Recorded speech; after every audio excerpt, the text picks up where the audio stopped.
My uncle said it right in the middle of Thanksgiving dinner. He leaned over to my 6-year-old son and told him, loud enough for everyone to hear, "Your dad isn't really family, he's just married in." I didn't yell. I didn't stand up. I smiled. I asked my son to go get the envelope from my bag. He brought back a check for $2.8 million. I said, "This was from your grandfather too."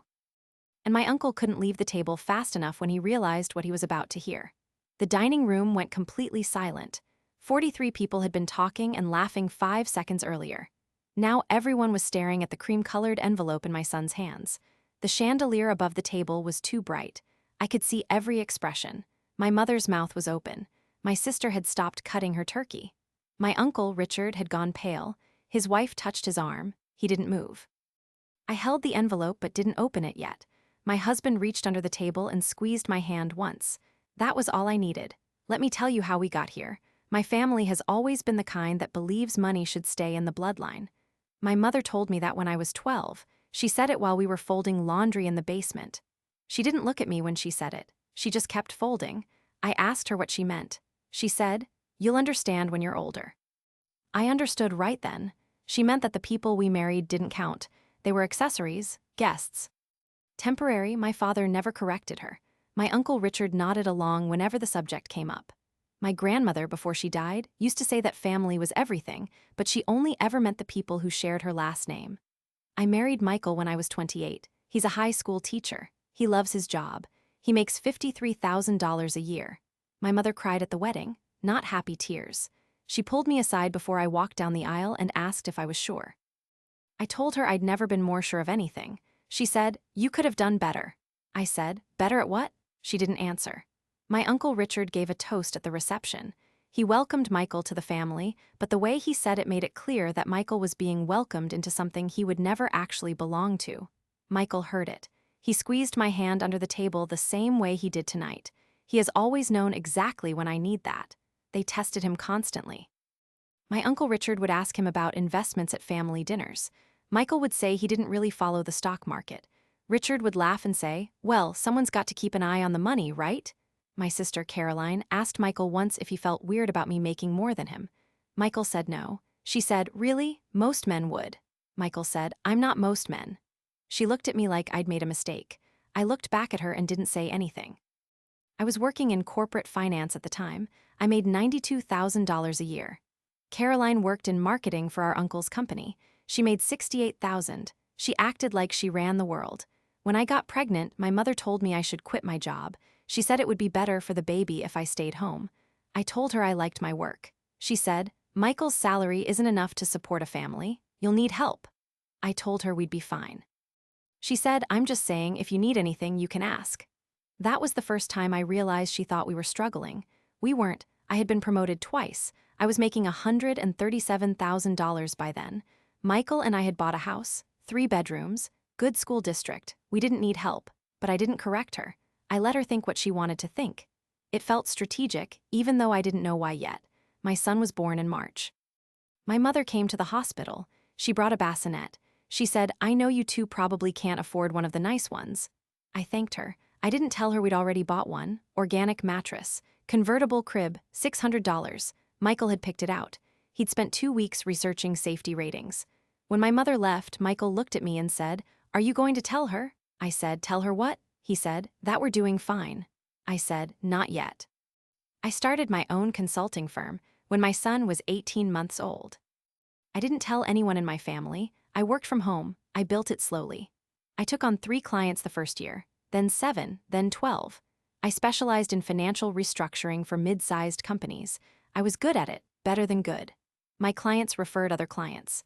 By the time my son was 3, I was making more than my previous salary. By the time he was 4, I doubled it. By the time he was 5, I was clearing $470,000 a year. My mother still asked me if I needed help buying school supplies. They kept talking.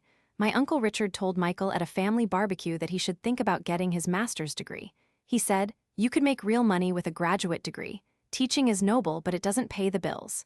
Michael said he was happy where he was. Richard said, "Well, someone's got to provide for that boy." He meant my son. My son was 4 years old. He was eating a popsicle 10 feet away. I didn't say anything. I opened my laptop that night and signed a contract with a client worth $190,000 over 6 months. The next morning, I made pancakes and didn't mention it. Caroline got divorced when my son was 5. She moved back in with my mother. She cried at every family dinner for 3 months. My mother said it was good that Caroline had family to fall back on. She said, "This is what family is for. We take care of our own." She looked at me when she said it. I knew what she meant. She meant that if I ever divorced Michael, I could come back too. She meant that Michael wasn't really mine to keep. I smiled. I just closed a deal that would bring in $215,000 over the next year. My grandfather died in June. I hadn't seen him much over the years. He lived in Oregon. He'd made his money in timber and real estate. No one knew exactly how much he had, but everyone knew it was substantial. He didn't talk about it. He didn't flaunt it. When I was younger, he used to ask me what I wanted to do with my life. I told him I wanted to work in finance. He said, "Good, don't let anyone tell you can't." I didn't understand what he meant at the time. I thought everyone would assume I could do whatever I wanted. The will reading was in August. My mother flew out to Oregon. My uncle Richard went with her. Caroline stayed home with my son so Michael and I could both go. My mother told me I didn't need to come. She said, "It's really just a formality, you know how these things are." I went anyway. Michael took 3 days off work. We flew out together. The lawyer's office was in downtown Portland. Tall windows, wood paneling. My mother sat in the front row. Richard sat next to her. I sat in the back. Michael sat next to me. The lawyer was a woman in her 60s named Patricia Reyes. She had gray hair and sharp eyes. She read through the smaller bequests first. My mother got the house in Oregon. Richard got a property in Montana. Caroline got $50,000. Then Patricia looked directly at me. She said, "To my granddaughter, Emma, I leave the entirety of my investment portfolio, currently valued at approximately $11.3 million, to be managed by the trust established in her name." The room went completely still. My mother turned around in her chair. Richard's face went red. Patricia kept reading. She said the trust had been set up when I was 25. My grandfather had been adding to it for years. The terms were simple. I had full control at age 30. I was 34. I'd had full control for 4 years and hadn't known it existed. My mother stood up. She said, "That can't be right." Patricia said, "It's correct." Richard said, "Why would he do that?" Patricia said, "He didn't provide a reason in the will, but he did leave a letter for Emma." She handed me an envelope. My mother said, "This is a mistake. He wouldn't cut us out like this." Patricia said, "He didn't cut you out, you received the house. Richard received the Montana property, but the investment portfolio goes to Emma." My mother looked at me like I'd stolen something. I hadn't opened the letter yet. My hands were shaking. Michael put his hand on my knee. I opened the letter in the hotel room that night. It was 2 pages, handwritten. My grandfather's handwriting was shaky but clear. He said he'd been watching me for years. He said he saw how hard I worked. He said he saw how my family treated Michael. He said he wanted to make sure I had something that was mine, something no one could take away, something no one could dismiss. He said he'd set up the trust when I was 25 because that was when he noticed I'd stopped talking about my work at family dinners. He said he knew what that meant. He said he'd done the same thing when he was younger. He said, "Don't let them make you small. You were never small. They just needed you to be." At the bottom of the letter, he wrote, "Use this however you see fit. I trust you." I didn't tell my family about the letter. I didn't tell them I'd known about the trust for years. The lawyer, Patricia, had contacted me 4 years earlier when I turned 30. She'd explained everything. She told me the account was mine to manage. I'd left it alone. I'd kept building my business. The trust had grown. Investments my grandfather had made in technology companies in the 90s had multiplied. Investments in real estate had compounded. By the time he died, the portfolio was worth more than $11 million. By the time we sat down for Thanksgiving dinner 5 months later, it was worth almost 12. My mother called me twice a week after the will reading. She wanted to talk about the money. She said it wasn't fair. She said my grandfather had always favored me. She said Richard deserved more because he'd worked in the family business. I listened. I didn't argue. I said, "I understand you're upset." She said, "You don't need that much money. You and Michael are doing fine." I said, "We are." She said, "Then you should share it. That's what family does." I said, "I'll think about it." I didn't think about it. I called Patricia Reyes and asked her what my options were. She said, "It's your money. You can do whatever you want with it." I asked her what she'd do. She said, "I'd protect it." Caroline called me in September. She asked if I could lend her money. She said she needed help with rent. She said the divorce had been expensive. I asked her how much she needed. She said, $20,000. I said I'd think about it. She said, you have $11 million. You can't spare 20,000? I said, it's not about the money. She said, then what's it about? I said, I need to think about it. I sent her $15,000 the next week. I didn't send it from the trust. I sent it from my business account, money I'd earned. She texted me thank you. She didn't ask where it came from. Richard called me in October. He said he wanted to talk about an investment opportunity. He said he was expanding his business. He said he needed capital. I asked him how much. He said $2 million. I said that was a lot of money. He said, you have it. I said, that doesn't mean I should invest it in something I don't understand. He said, you don't trust me? I said, I didn't say that. He said, your grandfather trusted me enough to leave me the Montana property. I said, that's different. He said, how? I said, I need to think about it. He said, don't think too long. This opportunity won't last. I didn't invest. I called Patricia and asked her to review his business plan. She said, this is a bad investment. He's over-leveraged. He's looking for a bailout. I thanked her. I didn't tell Richard what she'd said. Thanksgiving was at my mother's house. It always was.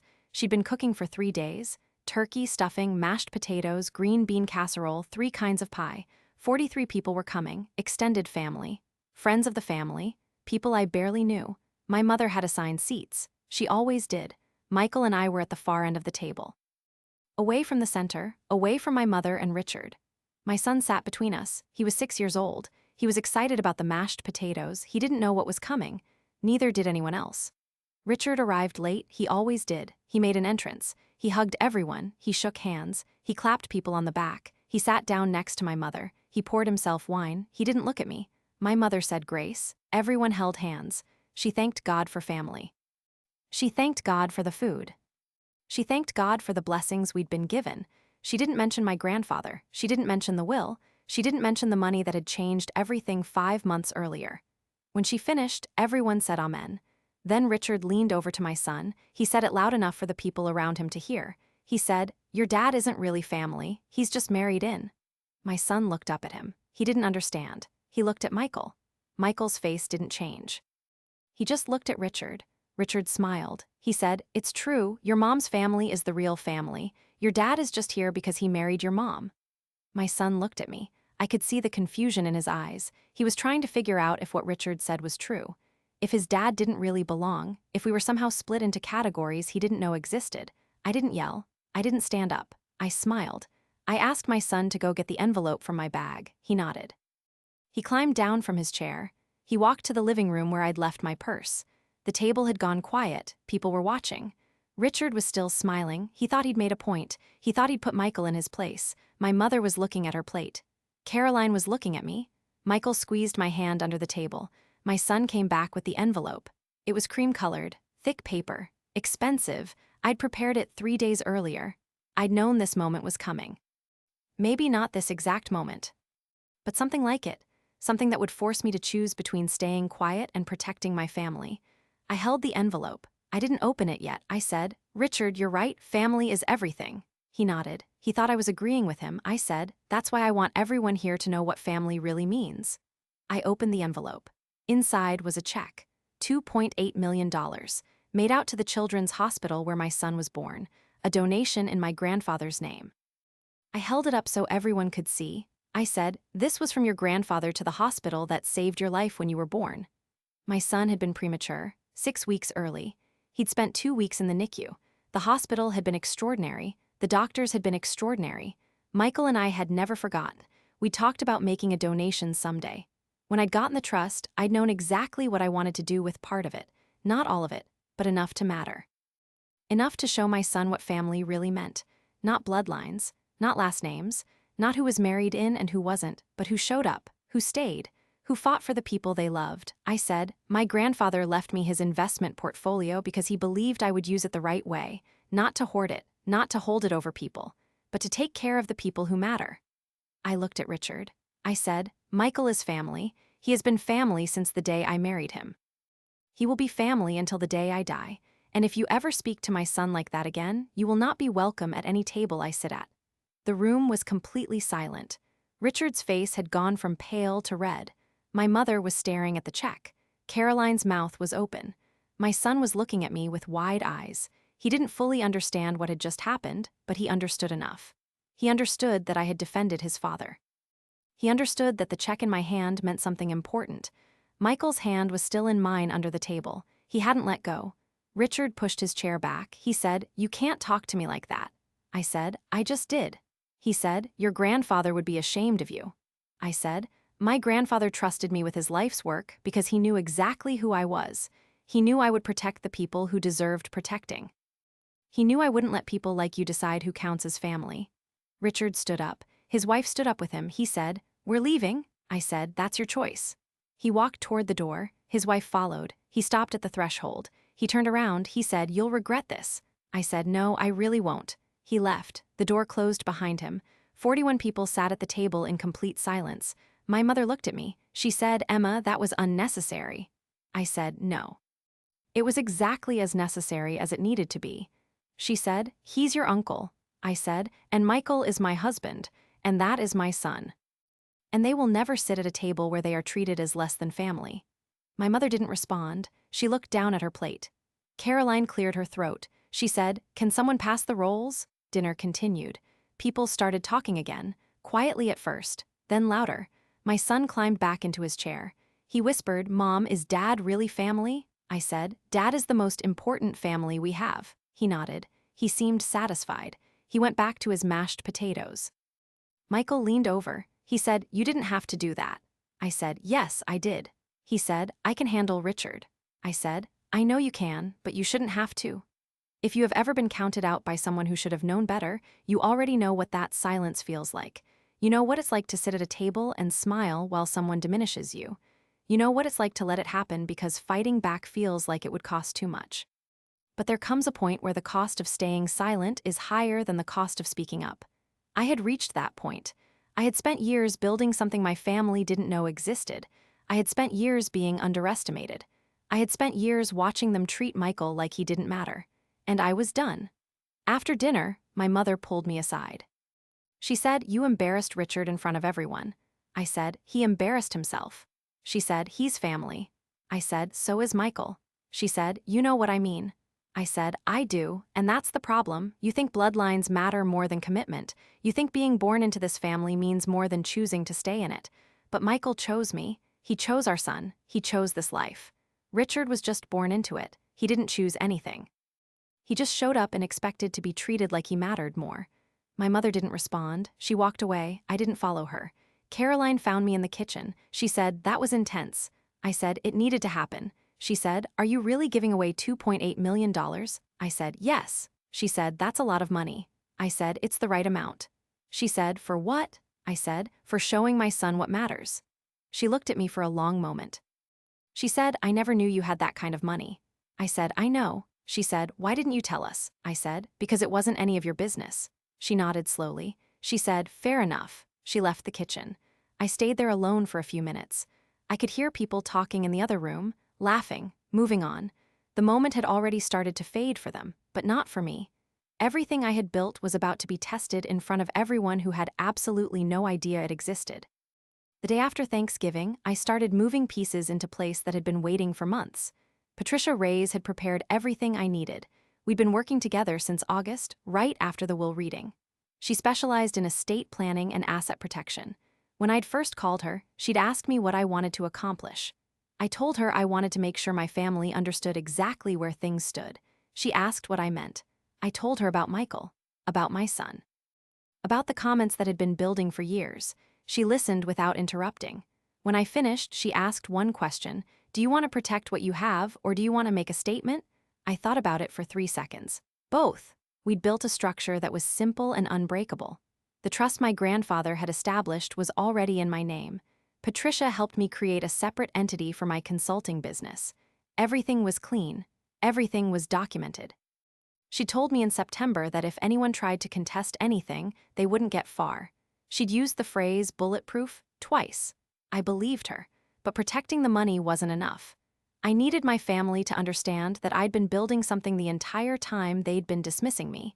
I needed them to see that their assumptions had been wrong from the beginning. My mother called me the Saturday after Thanksgiving. Her voice was tight. "Emma, we need to talk about what happened." I was folding laundry in my bedroom. Michael was downstairs with our son. I put her on speaker. What about it? She exhaled slowly. You humiliated Richard in front of everyone. I matched a pair of socks. He humiliated himself. Her tone sharpened. He's your uncle. He's been part of this family longer than Michael has. I set the socks down. Michael is my family. Richard is a relative. There's a difference. She was quiet for a moment. You've changed. I picked up another pair of socks. No, I just stopped pretending I haven't. She hung up. I finished folding the laundry. Michael came upstairs 20 minutes later. He sat on the edge of the bed. Your mom? I nodded. He watched me fold a shirt. You okay? I smoothed the fabric. I'm fine. He touched my hand. You don't have to do this alone. I looked at him. I'm not alone. That's the whole point. Caroline texted me on Sunday. Can we talk? I didn't respond immediately. I made breakfast. I helped my son with a puzzle. I answered 3 work emails. Then I texted back. About what? She replied within seconds. About Thanksgiving, about the money, about everything. I stared at the message. I knew what she wanted. She wanted to know how much I actually had. She wanted to know if I'd help her with more than just rent. She wanted to position herself on the winning side now that she understood there were sides. I texted back, I'm busy this week. She sent back, please. I put my phone down. I didn't answer. Monday morning, I had a video call with a client in Chicago. They wanted to restructure their entire financial operations. The contract was worth $340,000 over 8 months. We spent 90 minutes going through the details. The CEO asked me if I had capacity to take on the project. I pulled up my calendar. I had capacity. I'd been building capacity for months. I told him yes. He seemed relieved. We've heard great things about your work. I thanked him. I appreciate that. He leaned back in his chair. Can I ask you something off the record? I nodded. How long have you been doing this? I knew what he was really asking. How long have you been this good? Long enough to know what I'm doing. He laughed. Fair enough. When can you start? I looked at my calendar again. First week of December. He nodded. Perfect. I'll have my team send over the paperwork. We ended the call.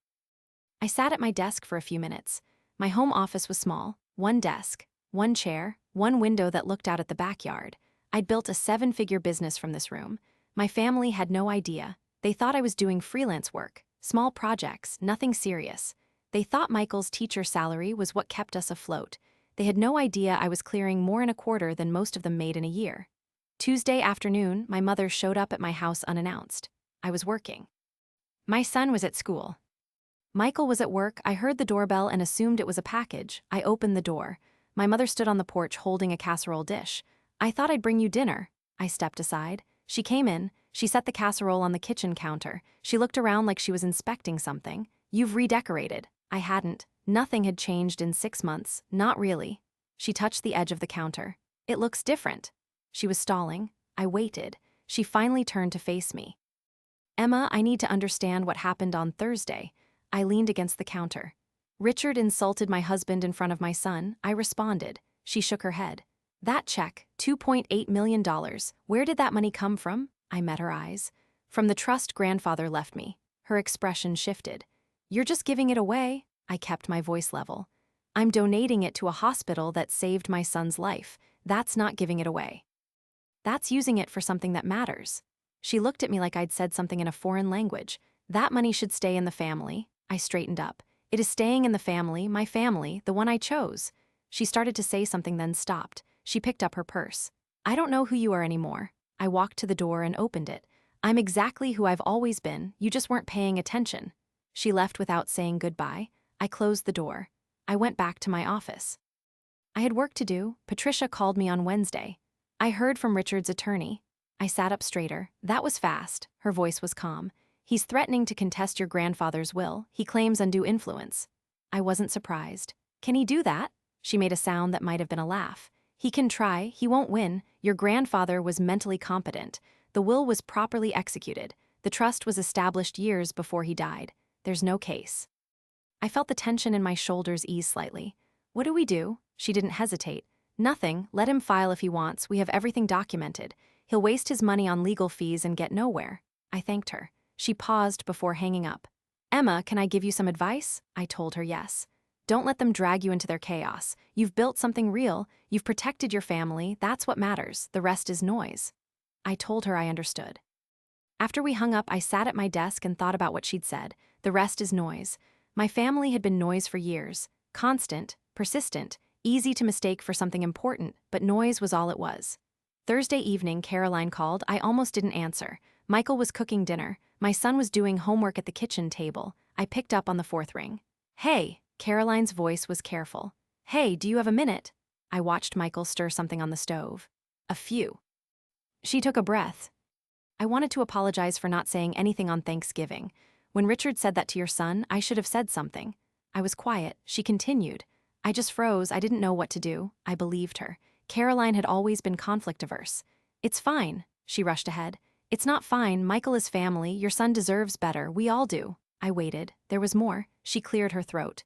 Can I ask you something? Here it was. Go ahead. Her words came out quickly. Are you really giving away almost $3 million? I looked at my son. He was focused on his math worksheet. Yes, she was quiet for a beat. Why? I chose my words carefully. Because I can, because it matters, because I want my son to understand that money is a tool, not a trophy. She absorbed that. How much do you have, Emma? I'd been waiting for someone to ask directly. Enough. She made a frustrated sound. That's not an answer. I kept my voice steady. It's the only answer I'm giving right now. She shifted tactics. Mom thinks you're being reckless. I almost laughed. Mom thinks a lot of things. Caroline pressed. She's worried about you. I doubted that. She's worried about control. That's different. Caroline didn't argue. She knew I was right. Richard is talking about suing you. I'd expected that too. Let him. She seemed surprised. You're not worried? I watched Michael plate dinner. No, she lowered her voice. Emma, what's going on? You're acting like a completely different person. I considered how to respond. I'm not different. I'm just done pretending to be smaller than I am. She didn't know what to say to that. We ended the call a few minutes later. Michael brought plates to the table. He raised his eyebrows. I shook my head. Not now. He understood. Friday morning, I met with my accountant. His name was David Chen. I'd been working with him for 3 years. He'd helped me structure my business in a way that was both efficient and defensible. We met at a coffee shop halfway between our offices. He ordered black coffee. I ordered tea. He pulled out his tablet. I've reviewed everything. Your quarterly taxes are filed. Your business accounts are clean. The trust is separate and properly managed. If anyone looks at your finances, they'll find exactly what they're supposed to find. I sipped my tea. And what's that? He smiled slightly. A successful consultant who knows what she's doing. I asked him about Richard's potential lawsuit. He scrolled through something on his tablet. If he contests the will, he'll need to prove your grandfather was incompetent or coerced. The medical records show he was sharp until the end. The trust was established when you were 25. You didn't even know about it until you were 30. There's no coercion angle. It's a non-starter. I felt the same relief I'd felt when Patricia had said essentially the same thing. David looked up at me. You've done everything right. Don't second-guess yourself now.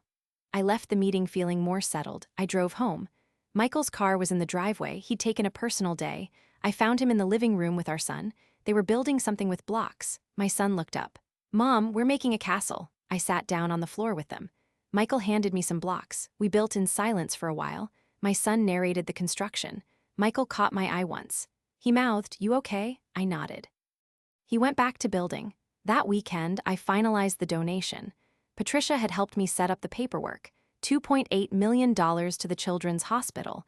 They'd use it for the NICU, new equipment, research funding, support for families who couldn't afford to stay near the hospital while their children recovered. I signed the final documents on Saturday morning. Patricia witnessed. She'd come to my house for this. She set down her pen. This is good work, Emma. I looked at the papers in front of me. It feels right. She gathered the documents. It is right. Your grandfather would be proud. Sunday afternoon, Richard sent me an email. The subject line was, family business. I opened it.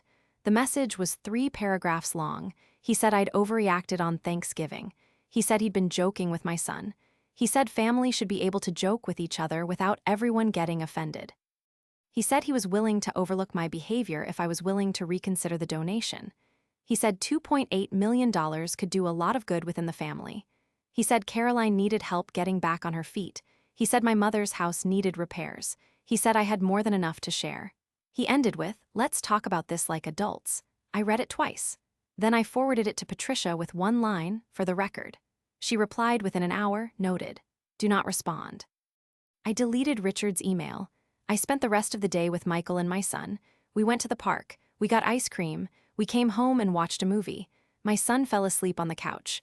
Michael carried him to bed. When he came back downstairs, he sat next to me. "You're quiet." I leaned against him. "I'm thinking." He put his arm around me. "About?" I watched the credits roll on the screen. "About what comes next." Monday morning, the hospital called, the director of development. Her name was Sarah Martinez. She'd received the donation paperwork. Her voice was bright. "Ms. Harper, I can't tell you how much this means to us. This funding will change lives." I felt something loosen in my chest. "I'm glad," she continued. "We'd love to do a small recognition event, nothing major, just a chance to thank you properly." I hesitated. "I don't need recognition." She was gentle. "I understand. But the families whose children will benefit from this, they'd love to meet you. If you're open to it." I thought about my son, about the 2 weeks he'd spent in that NICU, about the nurses who taught me how to hold him with all the wires attached. "Let me think about it." She said that was fine. We ended the call. I sat at my desk. I pulled up my business email. I had 4 new inquiries, potential clients. I responded to each one. Professional, concise, confident, the version of myself I'd been building for years. The version my family had never seen because I'd never shown them. I'd kept it private not because I was ashamed, but because it was mine. Something they couldn't diminish. Something they couldn't take credit for. Something that existed completely separate from their opinions.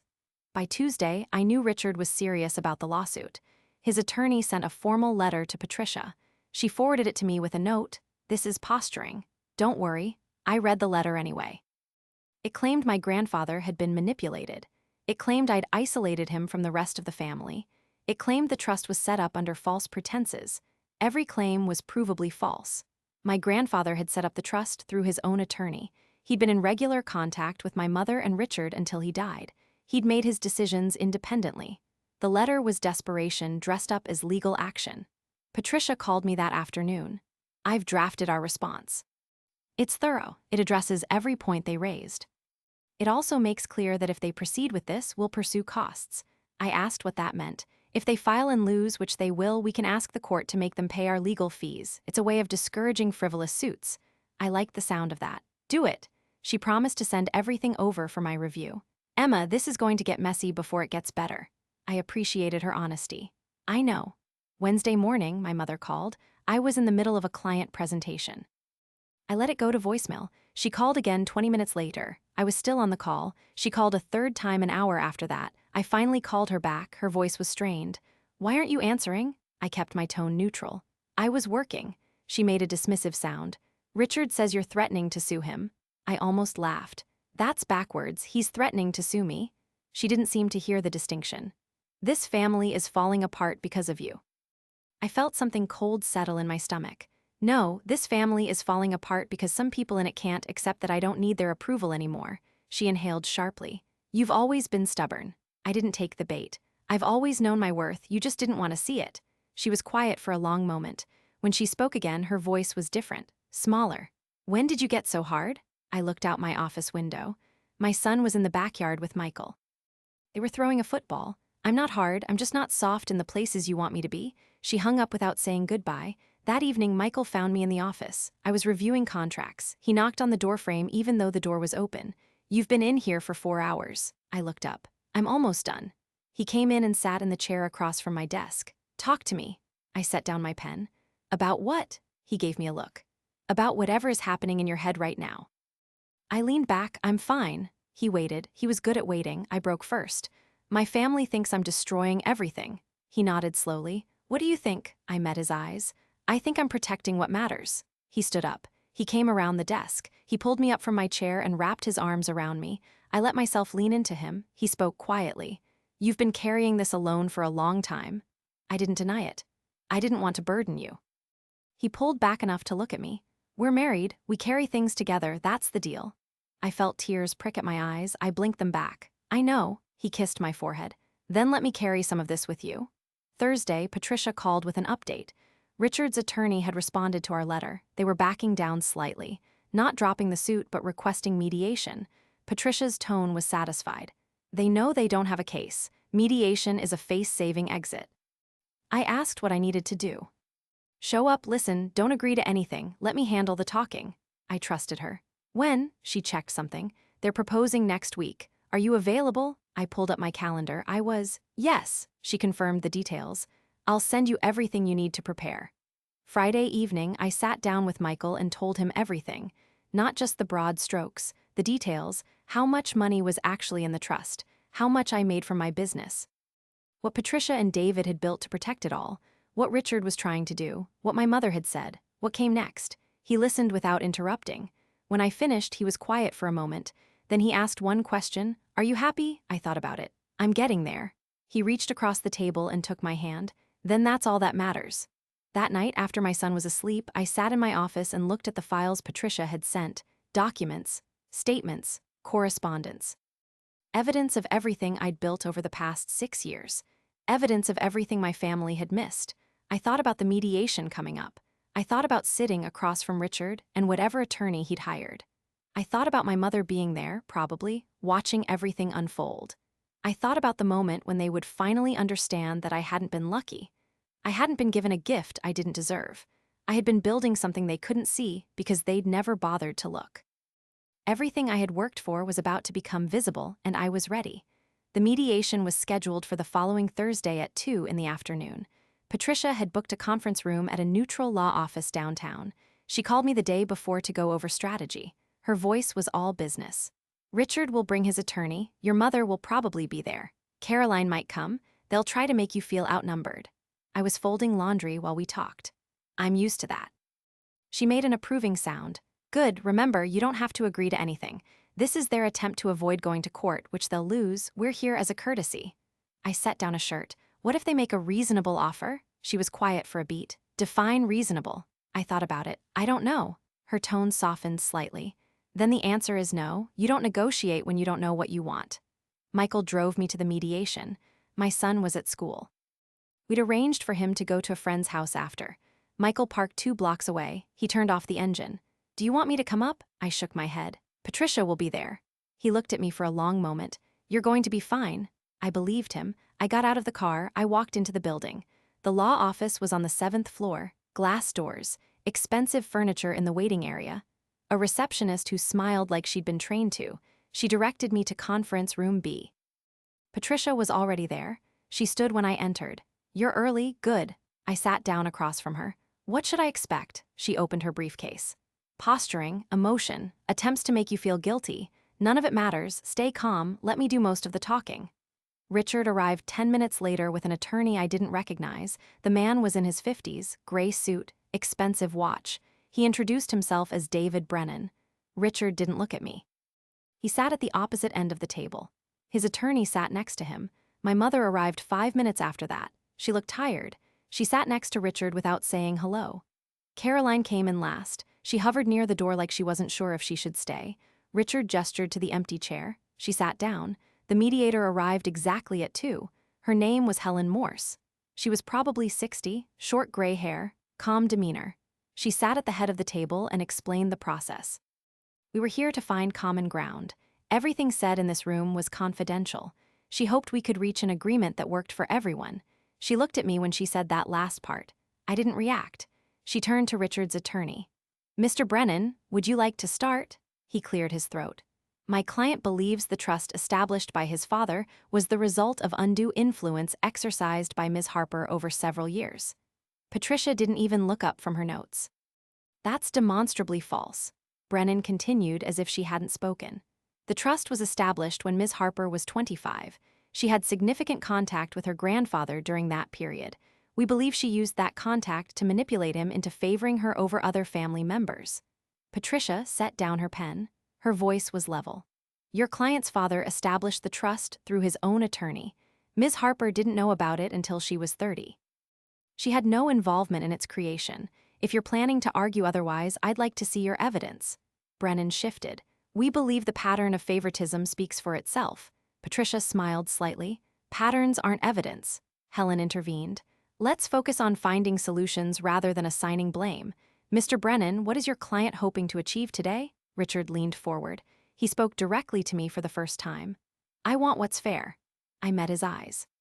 "So do I," he gestured broadly. "Then you understand why this feels wrong. Your grandfather built his wealth for the whole family, not just you." I kept my voice calm. "He built his wealth for himself, then he decided how to distribute it. That was his choice." My mother spoke up. Her voice was strained. Emma, he wasn't thinking clearly at the end. Patricia cut in smoothly. Mrs. Harper, we have medical records showing your father-in-law was fully competent until 3 days before his death. He established this trust 15 years before he died. There's no competency issue. My mother's hands were clasped on the table. Then why didn't he tell us? I answered before Patricia could. Maybe because he knew how you'd react. Caroline flinched. Richard's face hardened. That's not fair. I leaned back in my chair. Neither is telling my son his father isn't family. The room absorbed that. Helen looked at Richard.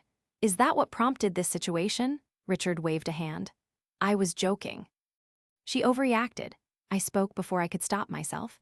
You told a 6-year-old child that his father didn't belong, in front of 40 people. How is that a joke? Richard's attorney touched his arm. Let's stay focused on the financial matters. Patricia's voice was sharp. The financial matters are separate from the will contest. You filed a lawsuit claiming undue influence. We're here to address that. If you want to discuss Ms. Harper's charitable donations, that's a different conversation. Brennan opened a folder. We'd like to propose a settlement. Ms. Harper returns 20% of the trust assets to be divided among the other family members. In exchange, we drop the lawsuit. Patricia didn't hesitate. No, Brennan looked surprised. You haven't consulted with your client. She glanced at me. I shook my head. She turned back to Brennan. My client declines. Richard stood up. This is ridiculous. We're family. We should be able to work this out. I stayed seated. We are working it out. I'm keeping what's mine. You're learning to accept that. I want to know if you would have said what I said next, because I still think about it. My mother's voice cracked slightly. Emma, please, your grandfather would have wanted us to stay together. I looked at her. Really looked at her. No, he wanted me to be protected from exactly this, from people who think they're entitled to what I have just because we share DNA. Caroline spoke quietly from her end of the table. That's harsh. I turned to her. Is it? You asked me for $20,000 2 months ago. I gave you 15. Did you think that came from Michael's teaching salary? She looked down. I didn't think about it. I nodded. Exactly. None of you think about it. You assume I'm struggling. You assume I need help. You assume wrong. Richard sat back down. His voice was tight. So that's it. You're just going to keep everything? I met his eyes. I'm going to keep what my grandfather left me, yes. I'm also going to keep building what I've built. And I'm going to make decisions about my money without asking permission from people who have spent years dismissing me. Brennan tried again. Ms. Harper, surely you can see how this looks from your family's perspective. I turned to him. How does it look? He seemed to choose his words carefully. Like you've benefited disproportionately from a relationship they weren't aware of. Patricia's pen was poised over her notepad. Mr. Brennan, are you suggesting that a grandfather can't favor one grandchild over others? He backtracked. I'm suggesting there are questions about the circumstances. She wrote something down. Questions aren't grounds for a lawsuit. Do you have evidence of wrongdoing, or are we wasting everyone's time? The room fell quiet. Helen looked between both attorneys. Perhaps we should take a short break. Richard shook his head. I don't need a break. I need answers. Emma, why did he give you everything? His voice had shifted. Less angry, more confused, almost hurt. I thought about the letter my grandfather had written, the one I'd never shown them. I thought about his shaky handwriting. About the line, they just needed you to be small. I looked at Richard. Because he saw me, actually saw me. Not the version of me you all decided I was, but who I actually am. My mother made a sound. We see you.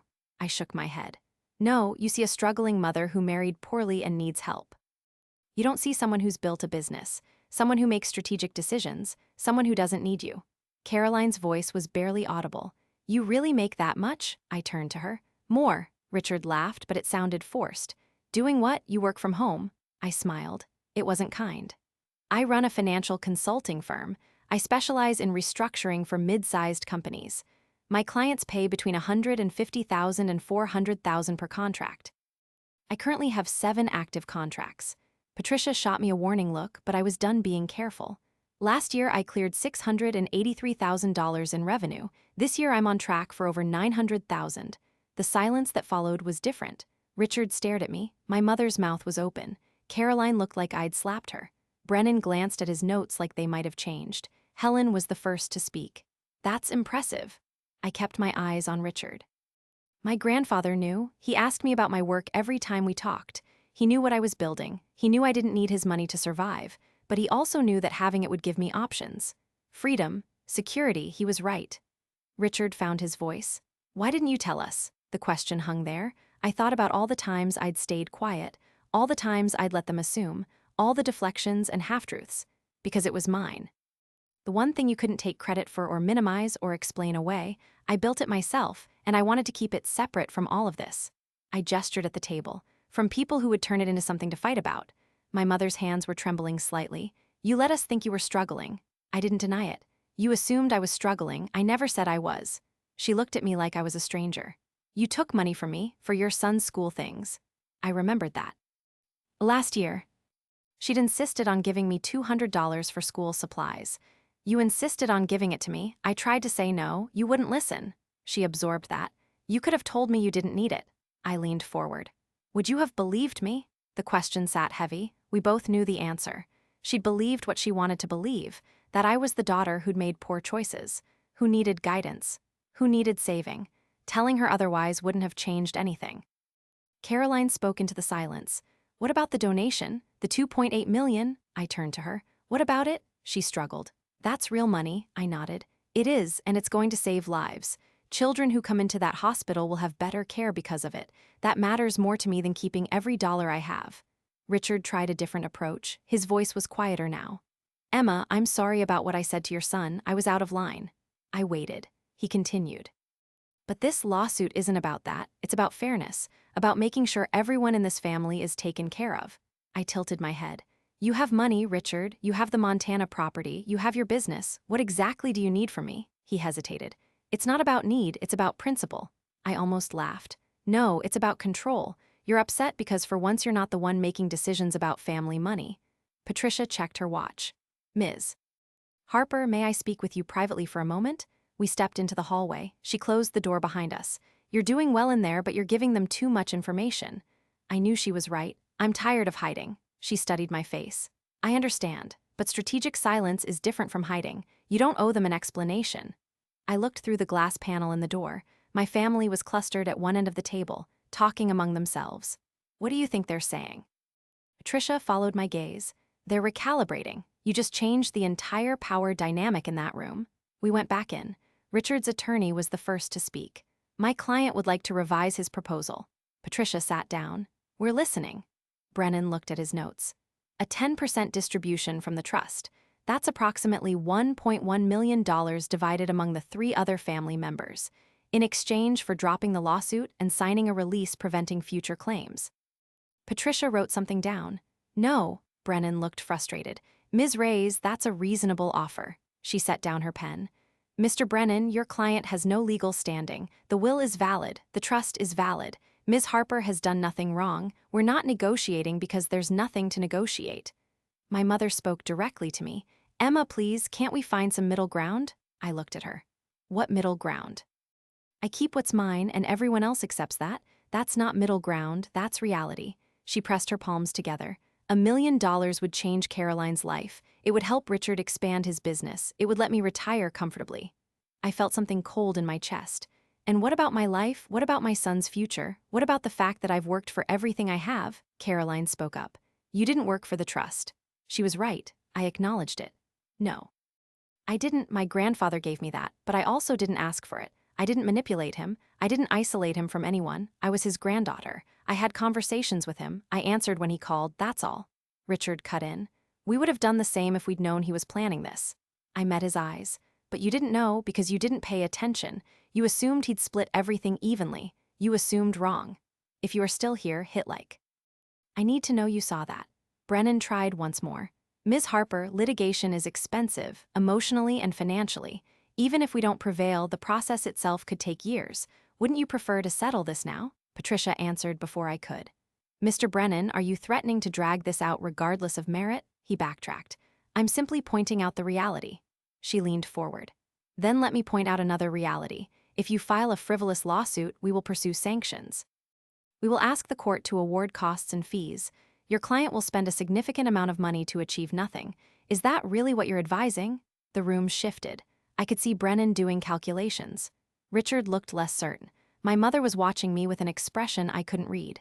Caroline was staring at her hands. Helen cleared her throat. It seems we're at an impasse. Would it help if I spoke with each party separately? Patricia shook her head. I don't think so. My client's position is clear. The trust stays intact. No distributions, no settlements. If Mr. Harper wants to proceed with litigation, he's welcome to try. She started gathering her papers, but I'd advise him to think very carefully about that decision. Richard looked at his attorney. Brennan looked at his notes. My mother looked like she wanted to say something but couldn't find the words. Caroline finally spoke. Her voice was small. "Emma, do you hate us?" The question caught me off guard. "No," she looked up. "Then why does it feel like you do?" I took a breath. "Because I finally stopped pretending. I stopped making myself smaller so you could feel bigger. I stopped accepting criticism disguised as concern. I stopped letting you treat my husband like he doesn't count. You're interpreting boundaries as hatred." My mother stood up. Her chair scraped against the floor. "I think we're done here." Richard looked at her. "Mom, wait." She shook her head. "She's made herself very clear. She doesn't need us, she doesn't want to share. Fine, we'll go." I stayed seated. "That's not what I said." She grabbed her purse. "It's what you meant." I felt Patricia's hand on my arm, a warning. I ignored it. "No, what I meant is that I'm not giving away money I was entrusted with just because you think I should. What I meant is that family should mean more than who gets what.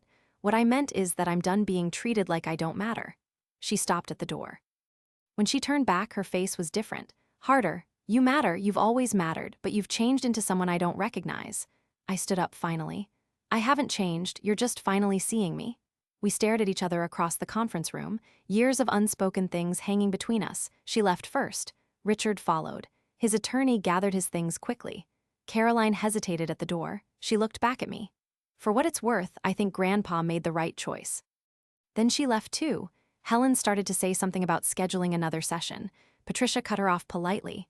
"That won't be necessary, thank you for your time." We left the conference room. In the elevator, Patricia was quiet. We walked outside into cold December air. She finally spoke. "That went better than I expected." I looked at her. "Really?" She nodded. "They came in thinking they had leverage, they left knowing they don't. Brennan won't file. Richard knows he'll lose." "This is over." I wanted to believe her. "You're sure?" She stopped walking. "Emma, you did everything right in there. You stayed calm, you told the truth, you didn't back down, they have no case and they know it." I called Michael from the sidewalk. He answered on the first ring. "How'd it go?" I watched people walk past, normal people with normal problems. "I'll tell you when I get home." He heard something in my voice. "Are you okay?" I thought about it. "I think so." He said he'd pick me up. I told him where I was. Patricia hugged me before she left. "Call me if anything changes. Otherwise, I'll be in touch in a few days." I thanked her. She walked toward her office.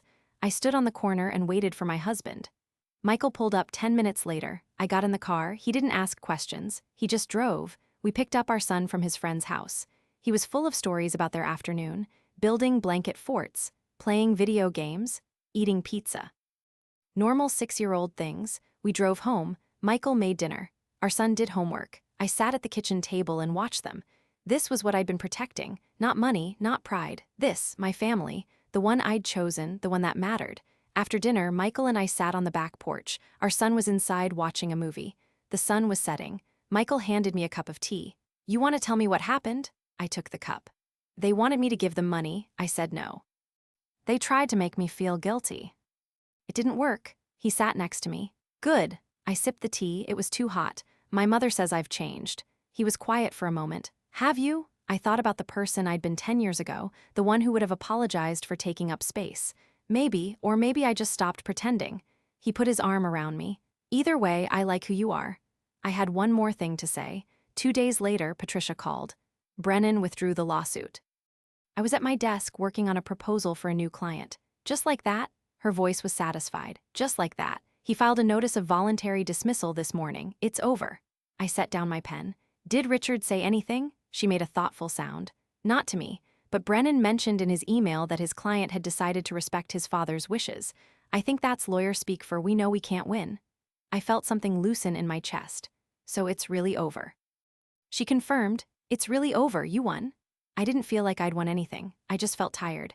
"Thank you, Patricia, for everything." She was quiet for a beat. "Emma, you did this yourself. I just made sure it was done correctly." We ended the call. I sat at my desk for a long time. The house was quiet. Michael was at work. My son was at school. I pulled out the letter my grandfather had written.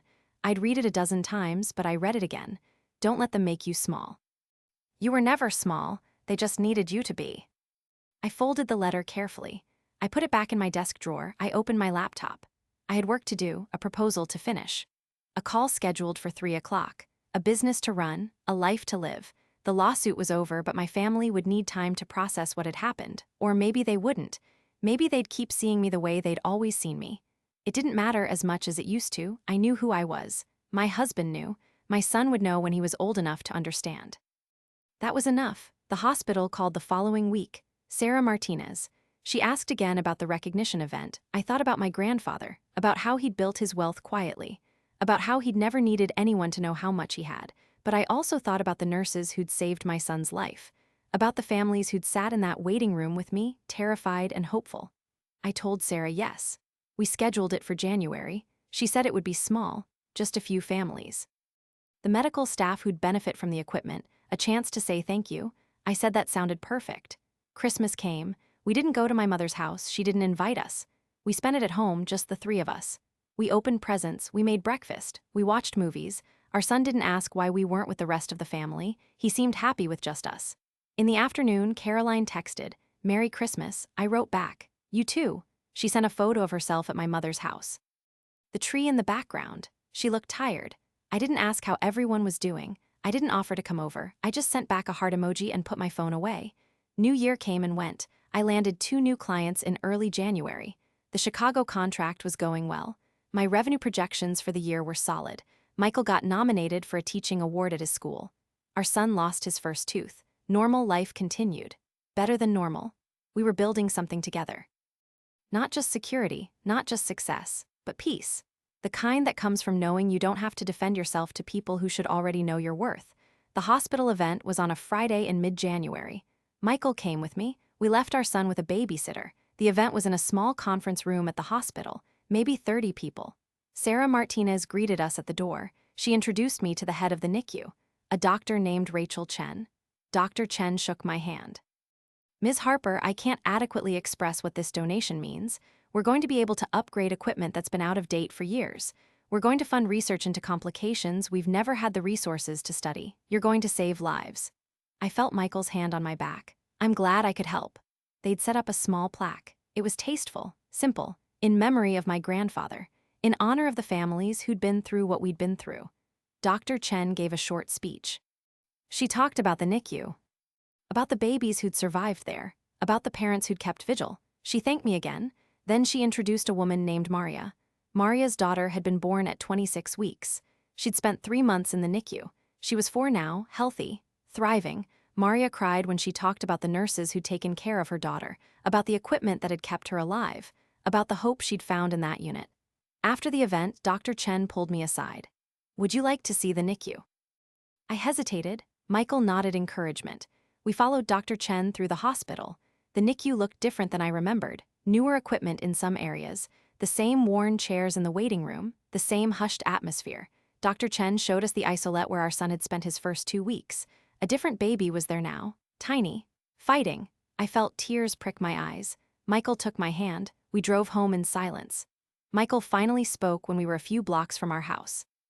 "You did good today." I looked out the window. "It's strange. I spent years building something to prove I could, and then I gave away almost $3 million. Richard would say that's backwards." Michael pulled into our driveway. "Richard doesn't understand that you were never trying to prove anything to him." I looked at my husband. "Then what was I trying to prove?" He turned off the engine. "That you could take care of your family on your own terms." "And you did." My mother called in February. I almost didn't answer. I was making dinner. Michael was helping our son with a science project at the table. I picked up on the 4th ring. "Hi, Mom." Her voice was careful. "Hi, Emma, do you have a minute?" I stirred the pasta. "Sure." She took a breath. "I saw the article about your donation in the hospital newsletter." I'd forgotten they published those. "Oh." She was quiet for a moment. "It was a good article. They talked about what the money will do, about the families it will help." I didn't know what to say. "That's the goal." She cleared her throat. "I'm calling to apologize."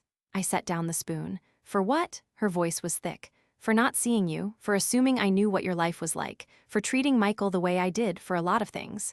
I leaned against the counter. "Okay." She rushed ahead. "I don't expect you to forgive me right away. I just wanted you to know that I'm sorry. That I'm trying to understand."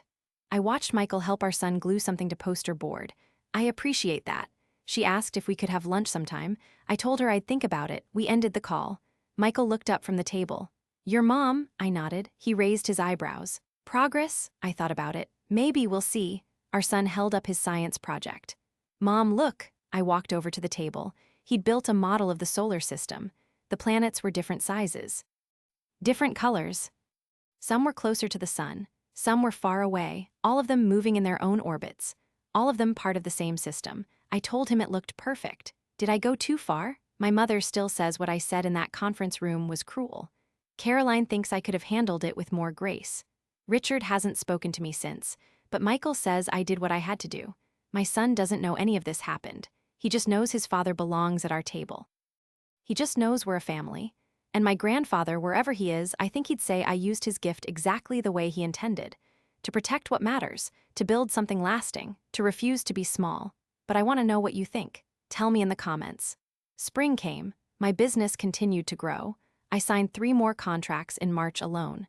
Total value, just over $750,000. I hired an assistant. Her name was Julia. She handled scheduling and client communications. It freed up time for me to focus on the work itself. Michael got the teaching award.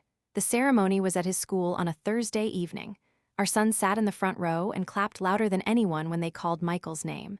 I watched my husband accept the plaque and talk about why he loved teaching. He didn't mention money once. He talked about impact, about seeing students understand something for the first time, about building futures. I thought about how my family had never understood that some people measure success differently. In April, I had lunch with my mother. We met at a restaurant halfway between our houses, neutral territory. She was already there when I arrived. She stood when she saw me. We hugged briefly. It felt awkward. We sat down. A waiter brought menus. My mother ordered tea. I ordered coffee. We made small talk about the weather, about my son's school year, about Michael's award. Then she set down her menu. I've been thinking a lot about what you said, in the mediation. I waited. She continued. You were right. I made assumptions about you, about Michael, about what your life looked like. I sipped my coffee. Why? She looked surprised. Why what? I set down my cup. Why did you assume I was struggling? What made you think I couldn't handle my own life? She was quiet for a long moment. When she spoke, her voice was soft. Because I did struggle, when you were growing up. Your father and I fought about money constantly. We never had enough. I watched him work himself to exhaustion and we still barely got by. When you married Michael, a teacher, I just assumed you'd go through the same thing. I absorbed that. But you never asked, you just decided. She nodded slowly. I know, and I'm sorry. I looked at her, really looked at her. She'd aged in the past 6 months. New lines around her eyes, gray at her temples she wasn't covering anymore. Mom, I don't need you to rescue me. I never did, I just needed you to see me. Her eyes were wet. I see you now. The waiter came back. We ordered lunch. We talked about safer things. Caroline's new job, Richard's business, the Montana property he was trying to sell. My mother asked about my work, actually asked. I told her about a client in Dallas, about the restructuring project I was overseeing. She listened. She asked follow-up questions. It felt strange. Different. Maybe better. When lunch ended, we stood outside the restaurant. My mother touched my arm. Can I see my grandson sometime? I thought about it. Yes, but if anyone in front of him suggests his father isn't family, we're done, completely. She met my eyes. I understand. I believed her. We hugged again. This time it felt less awkward. She got in her car. I got in mine. I drove home thinking about how some relationships can be rebuilt and others can't. I wasn't sure yet which category this one fell into, but I was willing to try. Caroline called in May. She'd gotten a promotion. She was excited. She talked for 10 minutes about her new responsibilities, her new salary, $68,000 a year. She sounded proud. I was happy for her. She asked if we could get coffee. I said yes. We met the following Saturday. She looked better than she had in months, more settled. She thanked me again for the money I'd lent her. She said she'd pay me back. I told her not to worry about it. She insisted. I want to do this right. I respected that. She asked about my son. I showed her photos on my phone, his soccer team, his science fair project, a drawing he'd made of our family, 3 stick figures, Mom, Dad, and him, all holding hands. Caroline smiled. He's a good kid. I agreed. She was quiet for a moment. I'm sorry I didn't say anything. On Thanksgiving, when Richard said that about Michael. I'd been waiting for this. Why didn't you? She stared at her coffee. Because I was scared. Mom and Richard control so much of the family narrative. I didn't want to be on the outside. I understood that. And now, she looked up. Now I'm realizing being on the outside might be better than being complicit. We talked for another hour, about her divorce, about her ex-husband, about starting over. She said it was harder than she'd expected. I told her it usually was. When we left, she hugged me. "I'm glad you didn't back down, with the trust, with everything." I hugged her back. "Me too."